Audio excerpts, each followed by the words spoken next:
For more, let's speak to Mark Kimmet. He is a retired U.S. Brigadier General, and he joins us now from Washington, D.C. Thank you for your time for TRT World.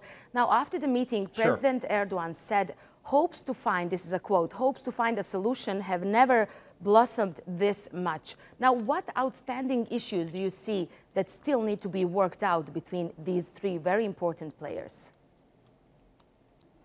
Well, I think on the larger issues, they are in agreement. Territorial integrity, no terrorism of any kind inside the country, no separatist agendas, a lot of humanitarian assistance so that the people of Syria could come back in. There are, however, a number of issues that they disagree on. If you take a look at this triangle between the three countries, they have a number of issues that on a bilateral basis they disagree with. So this is certainly not an alliance. It's more like frenemies, friends and enemies at the same time. Now, what issues will need to be discussed in that case when the next summit happens, which Turkey has offered to host? I think there's going to be some discussions on the territorial integrity of Syria and whether that will permit Turkey to have any type of influence in a safe zone. Will that be a UN-monitored safe zone? Will the Turkish government forces be allowed inside the safe zone? What will be the status of the opposition forces inside the safe zone?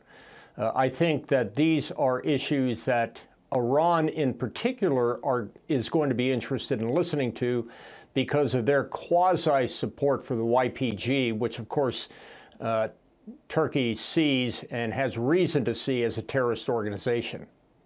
Now, the issue of Idlib is again the main issue here after extremists have regained territory in the province. Now, are we closer to a conflict there, or the three countries managed to find some kind of a solution today?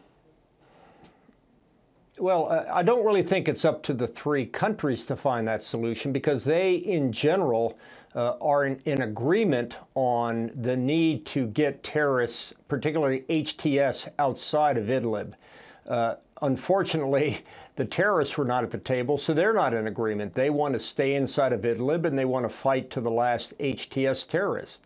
So while there may be a renewed agreement on the need to allow Idlib and eject all the terrorists and to liberate Idlib, there really wasn't great agreement at this point on the best way to do that between the three countries.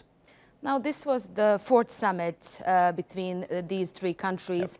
In your opinion, how much they actually achieved on the ground in Syria?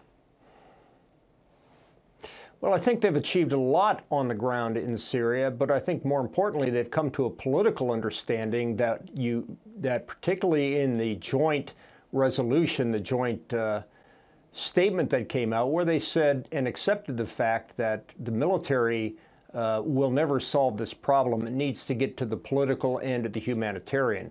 These three countries are already looking beyond the time that the fighting ceases. I found it interesting they also see the withdrawal of the American forces as a net positive for peace and security inside of Turkey, inside of Syria, excuse me. Okay, Mark Kimmet, thanks so much for that analysis for us.